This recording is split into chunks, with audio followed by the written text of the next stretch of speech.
Always appreciate a visit from Bill King, morning host, Nashville Sports Radio. We're working on getting him, Phil. Working on getting Bill King, the king of college football talk. So we'll get him in just a moment here. 877-377-6963. Looks like our Andrew Armstrong has declared for the draft, as he should. Yes, I don't know where it is he goes, but I could see him having a nice lengthy career on Sundays. His competitive nature is really going to take him a long way. The way he fights for the ball, he's tough. He has a smile on his face. It's kind of going to be, I don't know his lack of touchdowns. Is it because he has a lack of explosiveness?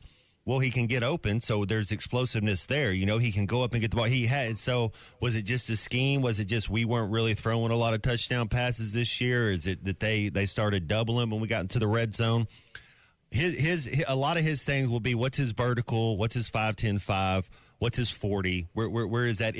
All it has to do is be under a certain threshold, meaning as long as it's like 4.58 or lower. I mean, as long as it's not 4.69, as long as he doesn't have a 24-inch vertical, as long as it's over 27, there's numbers you're looking for that as long as he gets there, man, I think he's a top 100 pick, Phil. One thing I like about Armstrong is that even when the coverage was good, he's still able to make the catch. He's tough. He's tough. Yes. Yeah.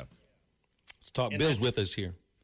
Go ahead. Well, I was going to say to your point. No, in the NFL, the coverage is tighter. You're going to be getting and one. You're going to have somebody's arms on your arms. There's going to be physical contact when you happen to go up. There's a lot more of that. Where in college, man, a lot of times there's nobody touching you when you catch the ball. Bill, it's good to have you, man. We always appreciate visiting with you here. We're wondering about Andrew Armstrong, who ends up leading the SEC in receiving yards, even though he played one fewer game than most everybody else. Only got into the end zone once, but he's got to be a first-team SEC player just based on leading the league in receiving yards.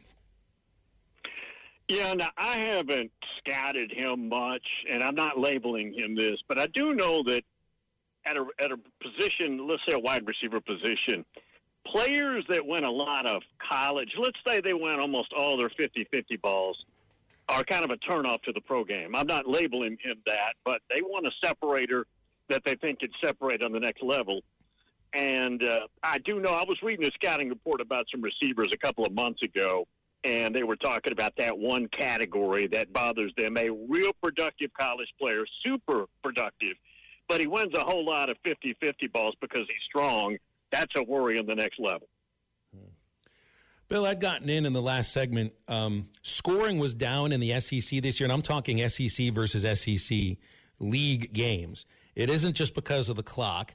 Rush yards per carry down half a yard across the league this year. Tackles for loss up across the league this year. Interceptions up across the league this year. And I wondered your take on why that might be.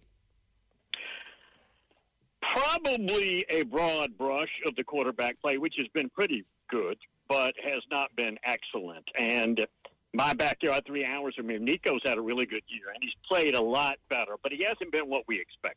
And I still think that upside is there. And that's just one player out of 16 quarterbacks. But if you think about it, Auburn's bad at quarterback. Oklahoma's not very good at quarterback. It's been a struggle across the board. Obviously, Florida's got the freshman kid playing well, but it's been an issue. Milroe has been up and down. He has not been consistent this year. Nussmeier down at LSU has been a turnover machine at times. Carson Beck was a 6-game turnover machine. It just hasn't been that good. Kentucky at quarterback's not very good. Do you think that any of this may have to do with offensive line play taking a step back because there's not as much continuity across college football, and that is a position group where continuity can really pay dividends from one year to the next? It might. It's the only position that pretty much everybody's dependent on, and continuity. Five guys got to be in harmony.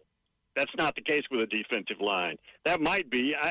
For example, Tennessee has struggled to tackle their left tackle. The left tackle in the Arkansas game looked like he couldn't move. It was so bad going against the Arkansas D-line. Now, he had some injuries. The right tackle they've had to replace. He was just so ineffective.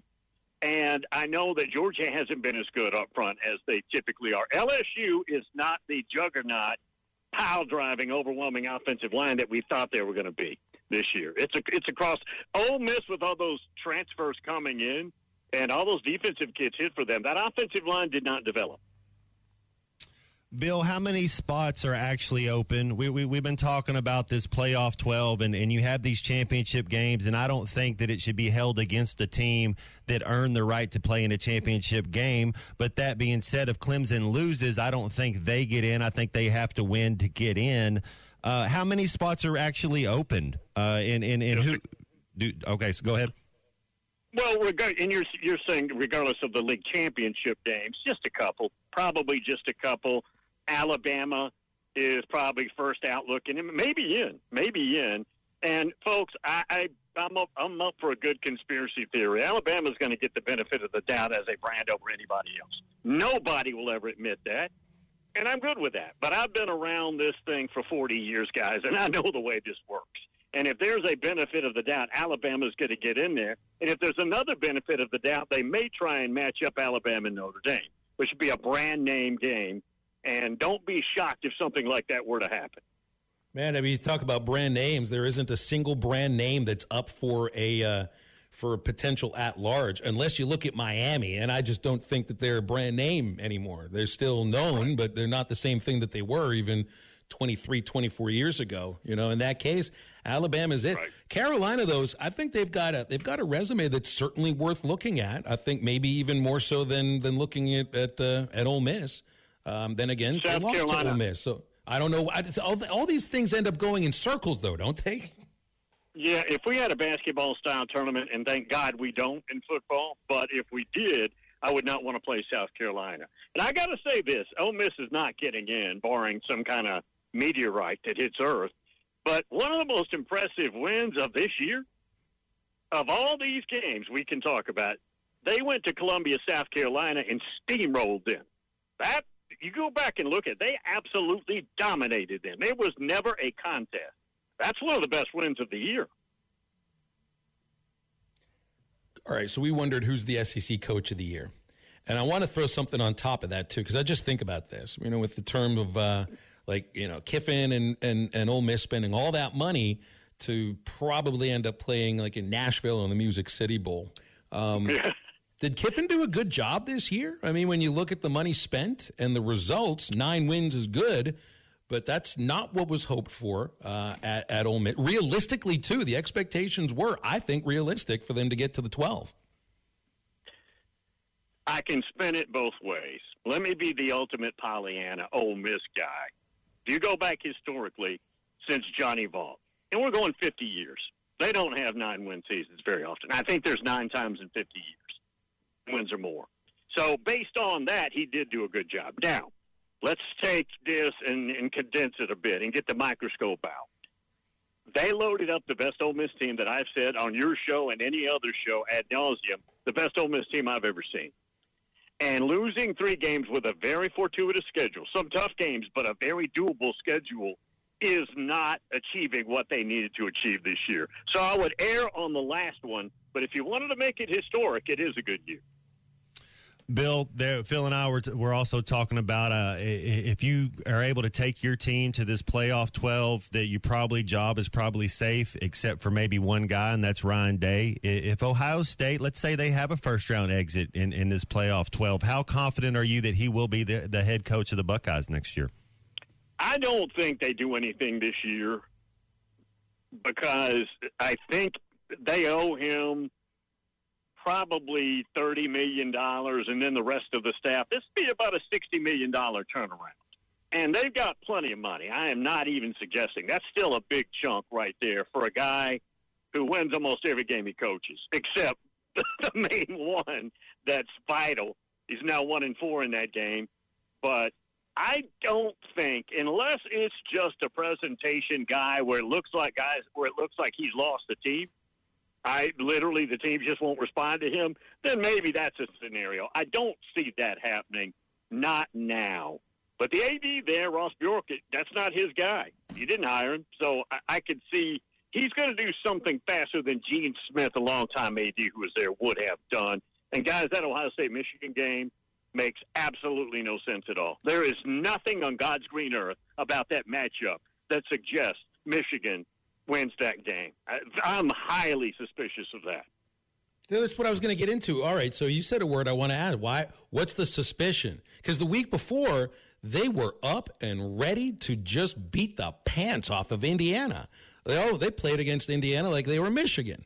But, I mean, what the heck happened? What are they, a three touchdown favorite at home and lay a giant egg like that? What's your theory?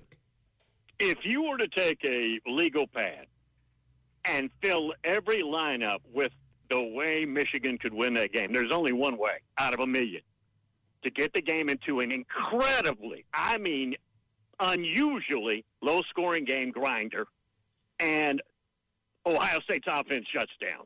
You've got the best receiving core in America, and you can't do anything with it, and you're running the ball, and you're not effective running the ball. That's the only way, the only chance. Michigan, guys, does not have a quarterback. There's not a quarterback close to that campus other than the five-star kid that they flipped who's not there yet. That game, that outcome is so unlikely. I'm still, and I'm not, Mr. Buckeye guy, but I'm still not over it. That game makes no sense at all. Yes. Player on player. It seemed like somebody was point shaving. That's for sure. I guess the number one kid right now that's in the portal is that quarterback from USC. What is his talent level, Bill? And where do you think he ends up? He's a fifth-year guy, I believe, coming up, and he's pretty solid. You're talking about Miller Moss, yes, sir. And if you want to grade him, I'd say he's a B-, C+ quarterback. Somebody would love to have him. I don't think if you're a big-name brand that needs a plug-in and you want to be really good at that position, that's a guy you take. Don't think you do that. I would ask about this Michigan, the quarterback that flipped from LSU. What's his last name, Underwood? This story is crazy. Underwood. I was just reading a little bit about this. Like, they put together this massive compensation package for him that most of the money was fronted by Larry Ellison, who is the CEO of Oracle, which is a huge company. This guy's got more money than anybody that's listening here knows what to do with. He has no connection to the University of Michigan, except that he's married to a fan. And because she wanted him to put money forward to get this quarterback to flip from LSU, he did it. I mean, we get the billionaires that are getting involved here, and we've had it here at Arkansas too. It's just this one was a little different, Bill. He is an Illinois graduate. Other than his wife, no skin in the game, and apparently got on a teleconference or a Zoom call with Dave Portnoy, who's worth a couple of $100 million, not billions, but still lots of money, and they put it together. And Portnoy basically said, from here on out, if they need a quarterback, I would guess whatever else they need, but he's going to take care of it. They've got an unlimited bag right there. The unlimited. Oracle Wolverines. How do we like that? The Oracle will tell you. Bill, last thing here. We get reported yesterday from Brett McMurphy. Sam Pittman will be the head coach at Arkansas for 2025. Right. Nobody here on this show is surprised about it. I honestly don't think that fans that disagree with the choice are surprised about that either. Your view on this decision, which hasn't come from the university yet, but it does look like Coach Pittman is back for another year. I think he's earned it. I think they are a visibly improved football team, and that's what I wanted to see. Personnel is probably always going to be a problem at Arkansas compared to the first 8 of the league. That's just where we're at, and I think he did a very good job salvaging this season, playing well, beating Tennessee at home. I think he earned it. Now, guys, having said that, I don't have a whole lot of long-term faith of the success there, but I think he earned it. Always appreciate you stopping by with us on these Tuesdays, Bill. Thanks a lot. Hey, guys, thank you. Thanks, Bill. Bill King, Nashville Sports Radio. You can give him a listen, 6 to 9 WNSR, and every Tuesday here on Halftime. BetOnline is the world's most trusted betting platform and your number one source for online betting. From the earliest odds to in-game live betting, BetOnline provides you with all the action and the ability to watch the games as they happen. With the largest selection of odds on everything from football, NBA, and college basketball, NHL to UFC and MMA.